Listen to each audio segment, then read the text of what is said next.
बिस्मिल्लाहिर्रहमानिर्रहीम। अभी RSA encryption algorithm को डिस्कस करते हैं। अक्सर लोगों को ये थोड़ा सा मुश्किल लगता है, लेकिन बेसिकली इसकी मेन रीज़न ये है कि इसका जो बैकग्राउंड है उससे फेमिलियरिटी नहीं होती। तो उसको अगर हम थोड़ा सा डिस्कस कर लें तो होपफुली RSA काफ़ी सिंपल लगेगा।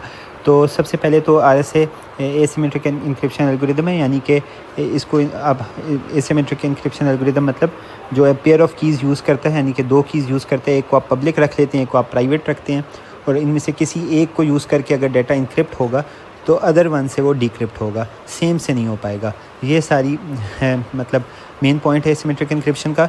तो अगर आप अपनी पेयर ऑफ कीज़ में से अपनी पब्लिक की को पब्लिक कर देते हैं तो कोई भी आपको डाटा इनक्रिप्टेड फॉर्म में भेज सकते हैं। आपकी पब्लिक की को यूज़ करते हुए इनक्रिप्ट करके आपको भेज सकता है, मगर उसको डिक्रिप्ट सिर्फ आप अपनी प्राइवेट की से कर सकते हैं, क्योंकि वो आपके पास है। तो RSA में हम देखेंगे कि ये कैसे पॉसिबल है और इसका मैकेनिज़्म क्या है। तो लेकिन इसका मेन पॉइंट सिर्फ ये है कि अगर आप एक की से इनक्रिप्ट करें तो सिर्फ दूसरी से डिक्रिप्ट हो सके डाटा। और एक और इम्पॉर्टेंट पॉइंट ये है कि अगर आपके पास एक की नोन हो तो दूसरी आप आसानी से फाइंड ना कर सकें। आसानी से मतलब कि आप फाइनाइट या लिमिटेड रिसोर्सेज कंप्यूटेशनल रिसोर्सेज से फाइंड ना कर सकें। हो सकता है आपके पास काफ़ी ज़्यादा कंप्यूटेशनल पावर हो, बहुत ज़्यादा टाइम हो, तो इवेंचुअली आप कर लें, लेकिन तब तक डाटा की शायद वैल्यू इतनी ना रहे। तो मेन पॉइंट ये है कि आपका ऑल्दो एक की पब्लिक है तो उसको यूज़ करते हुए आप दूसरी की ना ढूंढ सकें। तो अब मैं इसको थोड़ा सा इसकी बैकग्राउंड पे चलते हैं। तो सब बेसिकली एसिमेट्रिक एन्क्रिप्शन एल्गोरिदम्स के बेस में की बेसिस है नंबर थ्योरी पे, जो आपको पता है इंटीजर्स की स्टडी है और इनकी प्रॉपर्टीज़ की। तो अब इंटीजर्स में आपको पता है कि सबसे इंपॉर्टेंट इंटीजर्स प्राइम नंबर्स हैं, जिन पे नंबर थ्योरी काफ़ी बेस करती है। तो प्राइम नंबर्स की क्या डेफिनेशन है? कोई भी ऐसा नंबर जो 1 से बड़ा हो, इंटीजर बेसिकली। अब आपको नंबर थ्योरी में जहाँ भी हम नंबर बोलेंगे तो इंटीजर को हम रेफ़र करेंगे, ठीक है। तो कोई भी ऐसा इंटीजर ग्रेटर दैन 1 जो सिर्फ 1 से डिविजिबल हो या अपने आप से हो, उसके अलावा किसी से ना हो, वो प्राइम नंबर है। आपको होपफुली पता होगा। तो ये 2, 3, 5, 7, 11 ये सो ऑन इस तरह चलते जाएंगे। और जो काफ़ी बड़े नंबर हैं उन वो प्राइम हैं या नहीं, उसको कंफर्म करना इतना सिंपल स्ट्रेट फॉरवर्ड नहीं होगा, क्योंकि उसके लिए ट्रायल एरर चाहिए। तो जो बड़े लास्ट मतलब एक लिमिट तक हमारे पास प्राइम नंबर्स नोन हैं और वो ऐड होते रहते हैं। 2024 में लास्ट जो लार्जेस्ट प्राइम नंबर है वो डिस्कवर हुआ है। तो अब इसके अलावा को प्राइम्स दो ऐसे इंटीजर्स जिनका GCD या हाईएस्ट कॉमन फैक्टर ओनली 1 हो, सिंपल है ये। तो फॉर एग्ज़ाम्पल हमारे पास 2 और 3 हैं, उनका GCD सिर्फ 1 है, राइट। तो ये ऐसे दो नंबर्स को प्राइम कहलाएंगे। तो फॉर एग्ज़ाम्पल हमारे पास कोई भी आप ऐसे नंबर्स देख लें जिनका कॉमन फैक्टर सिर्फ 1 हो, तो वो आपके को प्राइम है, राइट। तो अब बेसिकली एक इम्पॉर्टेंट पॉइंट इसमें यह है कि अगर कोई प्राइम नंबर है, ठीक है, तो हमें पता है वो बाय डेफिनेशन सिर्फ 1 से डिवाइड होता है और अपने आप से होता है, राइट। तो उससे जो छोटे नंबर होंगे सारे पॉजिटिव इंटीजर, वो उसके साथ को प्राइम होंगे बाय डिफ़ॉल्ट, क्योंकि वो तो उनके साथ इसका कोई कॉमन फैक्टर नहीं होगा सवाए 1 के। तो प्राइम नंबर से छोटे पॉजिटिव इंटीजर्स सारे आपके को प्राइम होंगे। फॉर एग्जांपल यहाँ पे A जो P से छोटा है, P बीइंग प्राइम और 0 से बड़ा है, तो A कोई कुछ भी होगा इनके दरमियान में इंटीजर, तो वो P के लिए प्राइम रहेगा। जैसे यहाँ एग्जांपल में हमने 5 देखा है, तो 5 से छोटे पॉजिटिव इंटीजर 1, 2, 3, 4 सॉरी P के लिए को प्राइम रहेगा। तो 1, 2, 3, 4 यहाँ पे 5 के लिए को प्राइम है।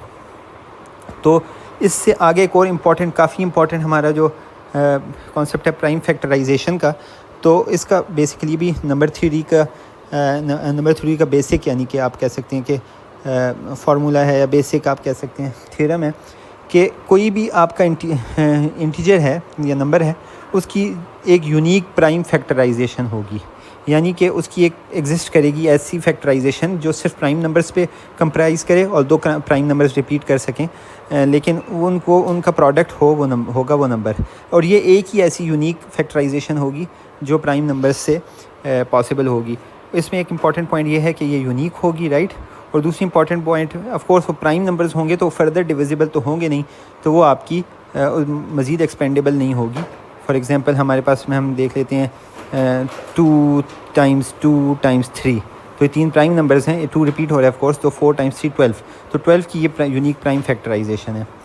तो इसको मैं देखता हूँ, इसके साइज़ को छोटा करता हूँ। एनीवेज, तो ये हमारे पास राइट, तो अब हमारे पास ये प्राइम फैक्टराइजेशन है और इस पे काफ़ी सारी बेसिस है हमारी एसिमेट्रिक एल्गोस की, इवन हमारे इसकी आरएसए की। तो बेसिकली पॉइंट ये है कि ये जो यूनिक प्राइम फैक्टराइजेशन है किसी भी नंबर की, इसमें आपको इसके लिए भी आपके पास कोई डायरेक्ट आप कहने इस तरह फार्मूलेशन नहीं है जिससे, या कोई फंक्शन नहीं है जिससे आप कंप्यूट कर सकें। ये इसके लिए आपको ट्रायल एंड एरर पे रिजॉर्ट करना पड़ेगा। किसी भी एग्जाम्पल, आप कोई बड़ा सा नंबर है, स्मॉल नंबर्स के लिए तो हमने अभी देखा 12 को भी, अगर 12 को भी हमने करना है तो सोचेंगे आप, ट्राई करेंगे डिफरेंट कम्बिनेशंस, कहीं 2 राइट ठीक है, 2 के टेबल में आता है टाइम्स 2 टाइम्स 3 नहीं होगा, मतलब इसका आपको ट्रायल एंड एरर पे रिजॉर्ट करना पड़ता। तो पॉइंट ये है कि प्राइम फैक्टराइजेशन किसी लार्ज नंबर की ढूंढना इतना सिंपल नहीं है, क्योंकि इसमें ट्रायल एंड एरर इन्वॉल्व है, और जिस तरह नंबर ज़्यादा होता रहेगा तो काफ़ी सारी आपको कंप्यूटेशंस एंड ट्राइज करनी पड़ेंगी ये फैक्टराइजेशन ढूंढने के लिए। और इस पे पर्टिकुलरली आरएसए बैंक करता है इस प्राइम फैक्टराइजेशन की कंप्यूटेशनल कम्प्लेक्सिटी पे, और कैसे, लेकिन इसके लिए हमें थोड़ा सा और कुछ चीज़ें देखनी पड़ेंगी। तो अब हम मॉड्यूलर अरिथमेटिक पे आते हैं। तो आपको पता है कि for example A divided by N का कोई रिमाइंडर आ रहा है, तो हम इसको कह सकते हैं कि A modulo N equals to R, ठीक है। तो ए मॉड एन का मतलब है जो अगर आप इंटीजर डिवीजन करें तो जो रिमाइंडर होगा वो इसका रिस्पांस है ए मॉड एन का, राइट। तो अब इसकी कुछ इंटरेस्टिंग प्रॉपर्टीज़ हैं, पर्टिकुलरली ये कि जो रिस्पांस होगा वो एन से छोटा रहेगा हमेशा, क्योंकि एन पे आके दोबारा ये ज़ीरो पे मैप हो जाएगा जो रिमाइंडर है हमारा, राइट। तो ये एक तो साइक्लिक है कि आपके जो वैल्यूज़ हैं जो वो आपकी ज़ीरो से लेके n-1 के तक रहेंगी और उसके बाद रिपीट होना शुरू हो जाएंगी, राइट, क्योंकि n दोबारा ज़ीरो पे मैप हो जाएगा। तो एक तो इसका इंटरेस्टिंग प्रॉपर्टी है इसके फंक्शन की, और दूसरा जो इसकी रेंज है उसमें एक और इंटरेस्टिंग प्रॉपर्टी है, क्योंकि इंटीजर डिवीजन और रिमाइंडर की बात हो रही है तो हमारे पास जो आंसर्स हैं वो डिस्क्रीट होंगे, तो एक साइक्लिक होंगे और डिस्क्रीट होंगे। तो इसकी वजह से कुछ इंटरेस्टिंग इसकी प्रॉपर्टीज़ हैं दोबारा जिनको यूज़ करता है आरएसए भी।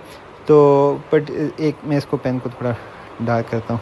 तो फॉर एग्ज़ाम्पल जो मॉड्यूलर एक्सपोनेंशिएशन है, अब इन प्रॉपर्टीज़ की हम एग्जांपल्स देख लेंगे और आपको होपफुली कोई ऐसी काउंटर एग्जांपल नहीं मिलेगी जो इसको रॉन्ग प्रूफ करे।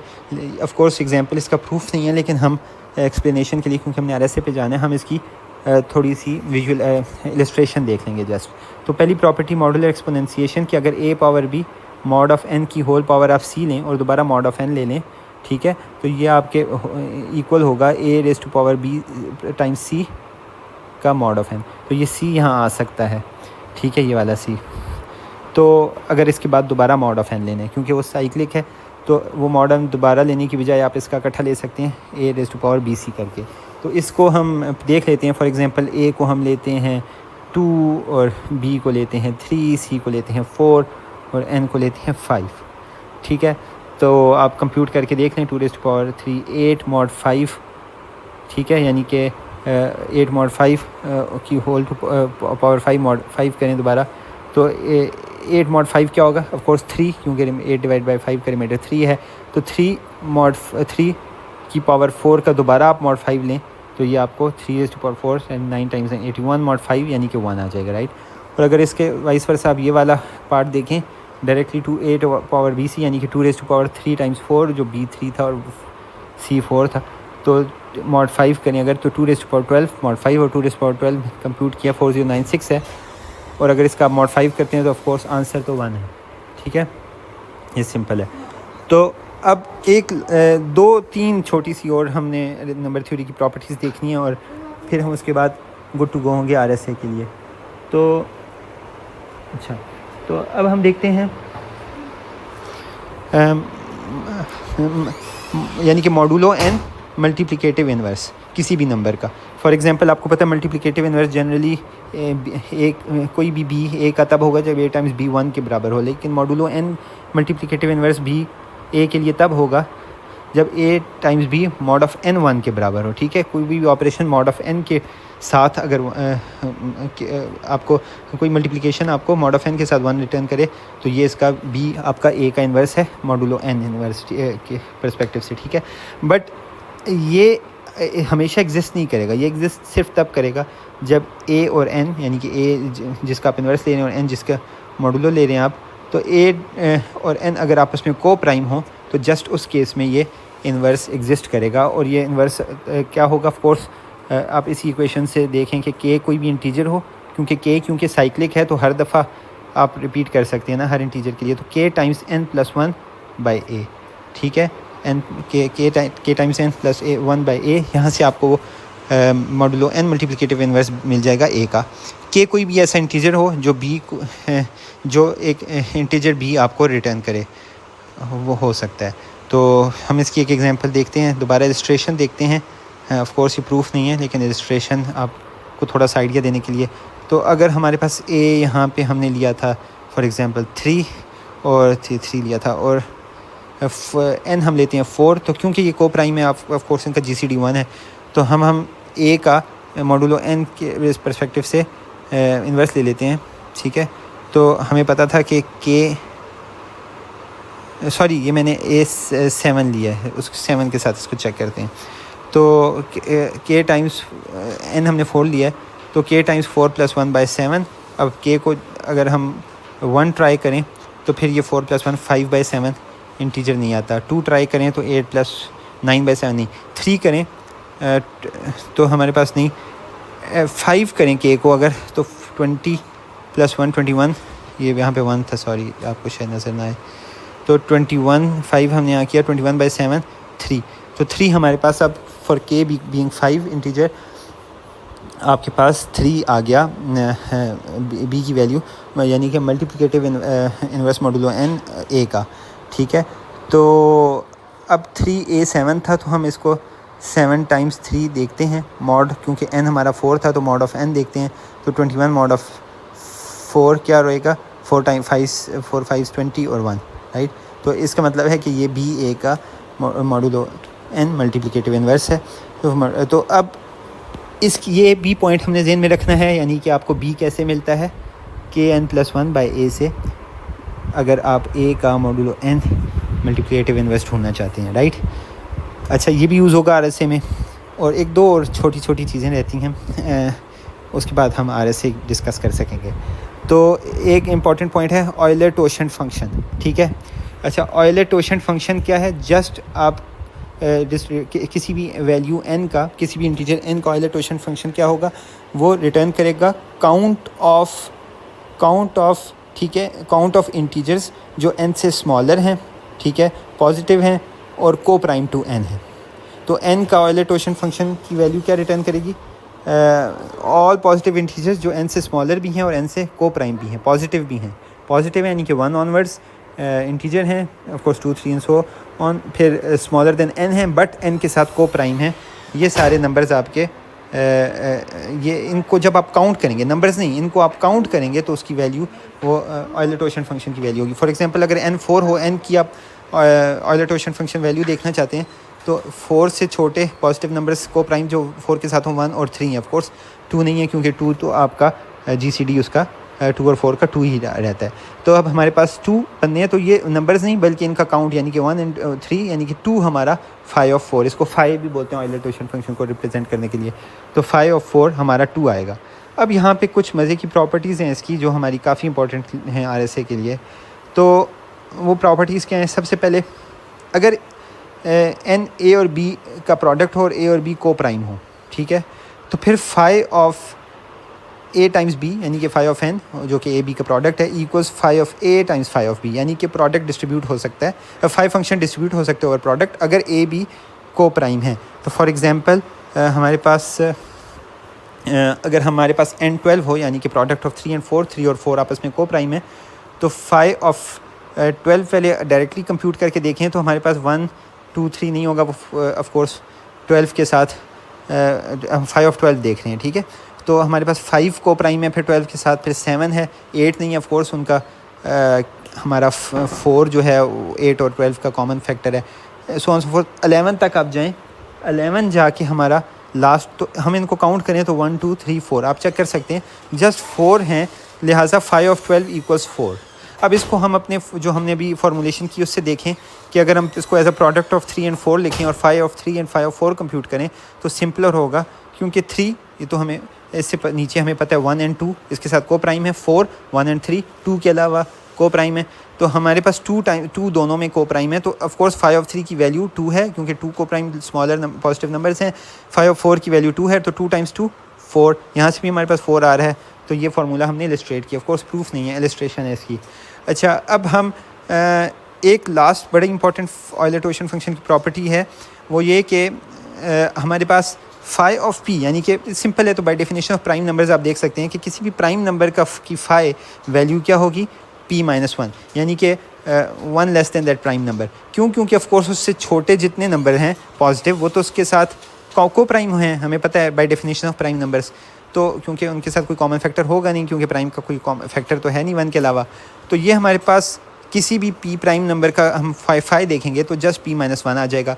फॉर एग्जांपल 7 के आप काउंट करें, को prime number less than positive को प्राइम्स लेस दैन 7, तो 1 2 3 4 5 6 सब आपको काउंट करने पड़ेंगे, तो 7 - 1 6 आप डायरेक्टली लिख सकते हैं।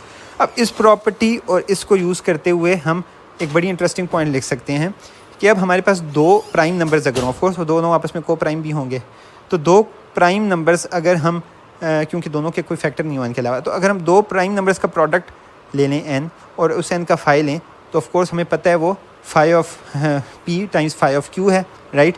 तो फाई ऑफ p हमें पता है कि p प्राइम नंबर है, जस्ट p-1 है, और फाई ऑफ q q-1 है, तो phi of p q equals p-1 times q-1। अब ये मेन प्रॉपर्टी है जो RSA यूज़ करता है कि हमारे पास अगर कोई प्राइम फैक्टराइजेशन, हम प्राइम नंबर्स का प्रोडक्ट हो, तो हम उसका फाई वैल्यू निकाल सकते हैं, गिवन कि हमें वो फैक्टराइजेशन पता हो दोनों प्राइम नंबर जो जिनका वो प्रोडक्ट है। तो ये बड़ा इंपॉर्टेंट पॉइंट है, और अगर नहीं पता तो फिर हमारे लिए मुश्किल होगा निकालना, क्योंकि फाई भी निकालना बड़ा मुश्किल है। अगर फाई की उससे नीचे सारे नंबर्स आपने चेक करने हैं, ट्रायल एंड एरर इन्वॉल्व है, तो अगर phi of that n, yes, आपको निकालना इतना आसान नहीं है। तो अगर n की प्राइम फैक्टराइजेशन आपको नोन है तो फिर आसान है इन दोनों प्रॉपर्टीज़ की बेस पे। ये बड़ी इंपॉर्टेंट पॉइंट है जो RSA यूज़ करता है। और उससे आखिर में एक लास्ट हम थ्योरम, ऑयलर टोशन थ्योरम देख लेते हैं। ऑयलर थ्योरम भी इसे बोलते हैं, सेकंड फॉर्म इसकी, कि अगर इसी तरह ये मैं जिस तरह अभी हमने एग्जांपल देखी थी कि 2 प्राइम नंबर्स का की प्रोडक्ट n हो, और हमारे पास एक मैसेज m हो या एक नंबर m हो जो लेस दैन n हो, तो ठीक है, 2 इंटीजर्स हैं m एंड n, जिनमें m n से छोटा है, और n जो है वो product of p and q है, तो फिर हमेशा m⁻⁴ k phi of n जो p q का प्रोडक्ट है, k कोई भी इंटीजर है, +1 mod ऑफ n, ये वापस आपके m के बराबर होगा। इसकी प्रॉपर्टीज़ आप सेटिस्फाई करके एक इलस्ट्रेशन देख लें कि हम m जो है उसको लेट्स से 2 प्राइम्स का प्रोडक्ट 3 टाइम्स 2 6 ले लेते हैं। इसको मैं हटाता हूँ ताकि डिलीट ना, तो हम इसको थोड़ा सा हाईलाइट करने की ट्राई कर रहा हूँ। तो हम n को 3 2 का प्रोडक्ट यानी कि 6 ले लेते हैं, k को इंटीजर 1 ले लेते हैं, m को 4 लेते हैं, तो n को इससे बड़ा लेना होगा। कंडीशन हमारी इस थ्योरम सेकंड फॉर्म की कि m is less than n, तो m को 5 ले लेते हैं, m को 4। तो अब अगर हम ये देखें तो 4 k को 1 ही लिया हुआ है, तो 5 ऑफ 6 n था, 5 ऑफ 6 + 1 mod ऑफ 5, तो ये क्या होगा 4 ऑफ 6 क्या है, 5 6 हमें पता है 3 - 1 टाइम्स 2 - 1, ठीक है, तो ये हमारे पास 2 बन जाएगा, राइट, 2 टाइम्स 1, तो 4 + 1 mod ऑफ 5, तो 4 3 यानी कि 3 2 + 1 3 mod ऑफ 5, तो ये हमारे पास बन जाएगा 4 क्या होता है 64 mod ऑफ 5, तो 5 आपका 60 + 4 फिर 60, तो 60 का तो 5 फैक्टर है, तो 4 हमारा दोबारा वापस हमें मिलेगा, और ये 4 हमारा m था जिसको हमने स्टार्ट किया था। तो दैट्स इट, ये हमारे RSA अब हमारा बड़ा सिंपल हो गया हमारे लिए। लेकिन ये हम दोबारा मैं रिपीट करता हूँ, लास्ट जो हमारा ऑयलर थ्योरम का सेकंड फॉर्म था कि हमारे पास अगर n जो है जिसका हमने मॉडुलो लेना है, वो अगर हमारा प्रोडक्ट है 2 प्राइम नंबर्स का, और m हमारा n से छोटा है, m जिसके दोबारा जिसका मॉडुलो ले रहे हैं, तो हमारे पास m⁻k phi of n phi function है जो उसकी लेस स्मॉलर को प्राइम्स काउंट करता है, और +1 k इंटीजर है, mod ऑफ n लेंगे तो वापस हमें m मिलेगा। ये हमारी अब सारी प्रॉपर्टीज़ जो हमने डिस्कस की नंबर थ्योरी की, ये हमें RSA को एक्सप्लेन करने में हेल्प करेंगी और RSA इन्हीं की बेस पे डिज़ाइंड है। बेसिकली आपको अब याद करें कि दो प्रॉपर्टीज़ किसी भी एसिमेट्रिक इंक्रिप्शन एल्गो की, अगर आप प्राइवेट की से इंक्रिप्ट करेंगे तो या प्राइवेट की से इंक्रिप्ट करेंगे तो पब्लिक से डिक्रिप्ट कर सकेंगे एंड वाइस वर्सा। लेकिन प्राइवेट इंक्रिप्टेड प्राइवेट से डिक्रिप्ट नहीं होगा और पब्लिक से इंक्रिप्टेड पब्लिक से डिक्रिप्ट नहीं होगा। और दूसरी इंपॉर्टेंट पॉइंट ये है कि अगर आपको एक प्राइवेट की पता है अगर आपको प्राइवेट की पता है तो पब्लिक की ढूंढना आपके लिए हार्ड हो, यानी कंप्यूटेशनली इनफीजिबल हो। तो अब इसके लिए हम एल्गो डिज़ाइन करते हैं, एल्गो जो कि RSA इन 3 बंदों ने किया था, बट हम इसको देखते हैं। तो फॉर एग्ज़ाम्पल हम सबसे पहले एक 2 बड़े prime numbers P and Q लेते हैं, ठीक है। 2 प्राइम हैं तो उनका प्रोडक्ट n कंप्यूट कर लेते हैं। अब हमें P एंड Q पता है और हमने उनको यूज़ करके हमने n एक प्रोडक्ट कंप्यूट किया है। बट अब जिसको सिर्फ n पता है उसके लिए P Q ढूंढना हार्ड होगा, क्योंकि n की फैक्टराइजेशन सिंपल नहीं होगी ढूंढना, राइट, प्राइम फैक्टराइजेशन। तो अब हमारे पास हमने चलें दोबारा देखें, n को हमने 2 P Q बड़े लार्ज प्राइम नंबर्स का प्रोडक्ट n ले लिया। अब क्योंकि हमें P एंड Q पता है जो n के फैक्टर्स हैं, तो अब हम phi ऑफ n कंप्यूट कर लेते हैं, जो हमारे लिए आसान है। phi ऑफ n क्योंकि हमें P Q पता है, phi of n equals P-1 Q-1, ठीक है, phi की प्रॉपर्टी। अब phi फंक्शन की, अब जब हमारे पास phi ऑफ n आ गया तो अब phi ऑफ n यूज़ करते हुए हम, ठीक है, हम phi ऑफ n यूज़ करते हुए सबसे पहले हम phi ऑफ n के साथ एक को प्राइम ई नंबर, लार्ज नंबर सेलेक्ट कर लेते हैं, कोई भी, ठीक है, जो को prime with phi of n हो। अब phi ऑफ n हमें पता है, उसके साथ हम कोई को प्राइम लार्ज ई कोई नंबर ई अपना सेलेक्ट कर लेते हैं। ये ई हमारे लिए हमारी पब्लिक की का पार्ट होगा n के साथ। लेकिन ये ई अब हमने सेलेक्ट कर लिया, तो अब ई को हमने पब्लिक कर दिया और n को भी पब्लिक कर दिया। रिमेंबर, ई को पब्लिक कर दिया जो phi ऑफ n के साथ को प्राइम है, और n को पब्लिक कर दिया। अब लोगों को ई तो पता है लेकिन n भी पता है, लेकिन phi ऑफ n नहीं पता, क्योंकि phi ऑफ n निकालना हार्ड है, जो हमने P-1 टाइम्स Q-1 से निकाला है, ठीक है। तो ये अब हमारे पास phi ऑफ n जो था ये हमने पब्लिक नहीं किया, लेकिन n पब्लिक कर दिया और phi ऑफ n के साथ एक को प्राइम ई हमने पब्लिक कर दिया। अब इस ई के लिए यहाँ पे क्रिटिकल पार्ट है। अब ई का हमने modulo phi of n, modulo n नहीं, modulo phi of n multiplicative inverse find कर दिया d। क्योंकि हमें phi ऑफ n पता है और किसी को नहीं पता, तो हम ये d निकाल सकते हैं, क्योंकि हमें phi ऑफ n पता है और हमें पता है कि modulo phi of n multiplicative inverse कैसे होगा, k times phi of n plus 1 by e, ठीक है। ये हमने ऊपर देखा था, ठीक है। मॉडुलो n का अगर हम देख रहे थे मल्टीप्लिकेटिव इन्वर्स, तो हमने मल्टीप्लिकेटिव इन्वर्स यहाँ देखा था, हाँ, n का तो k n प्लस 1 था। अब phi ऑफ n का देख रहे हैं तो k times phi of n plus 1, k integer है, बाई e। ये e जिसका हम मल्टीप्लिकेटिव इन्वर्स देख रहे हैं, modulo phi of n। d हमारा कंप्यूट हो गया using e and phi of n, right. phi of n सिर्फ हमें नोन है, इसलिए d सिर्फ हम कंप्यूट कर सकते हैं इजीली, बाकी लोग नहीं कर सकते। और उन्हें n पता है लेकिन उनके लिए phi ऑफ n निकालना मुश्किल है, इसलिए d निकालना भी मुश्किल है। तो अब ये d जो है ये हम एज अ प्राइवेट की रख लेते हैं। e हमने पब्लिक कर दी है, n भी पब्लिक कर दिया, लेकिन d प्राइवेट रख लिया, और सिर्फ d हम निकाल सकते थे क्योंकि हमें phi ऑफ n पता था, और phi ऑफ n इसलिए पता था कि हमें n की प्राइम फैक्टराइजेशन पता थी। तो ये हमारा क्रक्स है। अब हमने e एंड n को पब्लिक कर दिया और d को सीक्रेट रख दिया। अब देखें, अब इसका कॉन्सिक्वेंस क्या होगा कि कोई बंदा अगर e जो हमारी पब्लिक की है उसको और n को यूज़ करके, n जो हमारी पब्लिक की का पार्ट है, कोई मैसेज इनक्रिप्ट करता है, मैसेज m है। अब इनक्रिप्शन क्या होगी, जस्ट मैथमेटिकल ऑपरेशन होगा, पूरे मैसेज को एज ए लार्ज इंटीजर ले लें और उसको रेज़ टू पावर e जो हमारी पब्लिक की है वो करके मॉड ऑफ n ले लें, मॉडुलो n ले लें जो हमारी पब्लिक की का पार्ट है, ठीक है। तो हमारे प्लेन टेक्स्ट m को ये यूज़ करते हुए e और n कोई बंदा इनक्रिप्ट करके साइफर टेक्स्ट c बना देता है, तो अब हम डिक्रिप्ट कर सकते हैं c को रेज़ टू पावर d जो हमारी प्राइवेट की है, मॉड ऑफ n करके। अब ये याद रखें कि ये वापस e को यूज़ करते हुए नहीं हो सकता, क्योंकि उसके लिए हमें एक्सपोनेंशियल को जो है वो मॉडुलर एक्सपोनेंशिएशन है, ठीक है। तो इसका इन्वर्स हमारा जो होगा वो लॉगरिथम, एक्सपोनेंशिएशन को इन्वर्स हम कैसे करेंगे, डिस्क्रीट लॉगरिथम से कर सकेंगे, क्योंकि डिस्क्रीट वैल्यूज़ आ सकती हैं इसमें, राइट।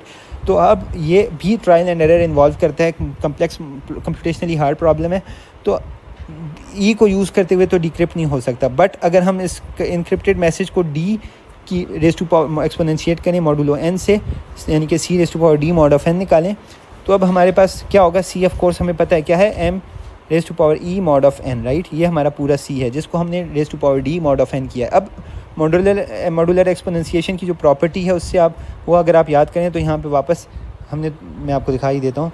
हमने जो मॉड्यूलर एक्सपोनेंशिएशन की प्रॉपर्टी देखी थी कि A raise to power B mod of N whole power C mod of N करते थे तो A raise to power B C mod of N हो सकता था, ठीक है। तो अब यहाँ पे हम वही कर रहे हैं। तो हमारे पास अब पूरा यानी कि ये इक्वल है एम रेज टू, आपको ये कंप्यूटेशनली हम दिखा रहे हैं कि बराबर होगा M raise to power E D, जो ई पहले इंक्रिप्शन के वक्त हुआ था यूज़, तो एम रेज टू ये बराबर है M raise to power E D mod of N के, ये पूरा एक्सप्रेशन। और ये जो ये हमारा बाय फार्मूला है, ठीक है। और ये जो एक्सप्रेशन है M raise to power E D mod of N, इसमें हमें पता है ई डी क्या है, ई डी आपस के आप एक दूसरे के मल्टीप्लिकेटिव इन्वर्स हैं मॉडुलो एन, ठीक है। और अगर आप एक्सप्रेशन से देखें यहाँ से ई, अगर आप ई को डी का मल्टीप्लाई करें तो E D times is equal to K phi of N plus one, तो ई डी क्या बन जाता है, K phi of N plus one, phi of N, right. तो एम रेज टू पावर के phi of N plus one mod of N, M mod of N, right. अब ये जो है ना, ये हमारा जो ऑयलर थ्योरम का सेकंड फॉर्म है, यानी कि एम रेज टू पावर के phi of N plus one mod of n, exactly ये आ गई। तो ये k phi of N plus one mod of n n, और ये इसका फाई ऑफ एन यहाँ पावर में। अगर ये आप देखते हैं तो वापस हमें एम मिलता है जो कि हमारा ऑयलर थ्योरम का सेकंड वर्जन है। अब ये जो एम वापस मिल गया, ये क्या था, हमारा प्लेन टेक्स्ट मैसेज। तो प्लेन टेक्स्ट मैसेज जो ई और एन को यूज़ करके इनक्रिप्ट हुआ था डी और एन को यूज़ करते हुए, डी फाई ऑफ एन और बेसिकली एन को यूज़ करते हुए, डी ऑफ एन को यूज़ करते हुए डिक्रिप्ट हो गया। और इसलिए कि हमें प्रॉपर्टीज़ पता हैं कि ई डी जो है वो K phi of N plus one है, और आगे हम डिस्कस कर लिया। तो अब इसमें मेन पॉइंट ये था, देखें मेन पॉइंट ये था कि ई को यूज़ करते हुए किसी ने डाटा इनक्रिप्ट किया, तो जस्ट डी को यूज़ करके हम डिक्रिप्ट कर सकते हैं, और डी हमारे पास प्राइवेट है। और हमारी जो पहली प्रॉपर्टी थी एसिमेट्रिक इंक्रिप्शन की सेटिस्फाई होगी कि पेयर ऑफ कीज़ यूज़ हो के इंक्रिप्शन डिक्रिप्शन हो रही है। और सेकंड इंपॉर्टेंट पॉइंट ये है कि हमारे पास बाय द वे आप डी से इंक्रिप्ट करें और ई से डिक्रिप्ट करें तो भी सेम होगा, जस्ट यहाँ ई डी डी ई एक ही बात है, राइट।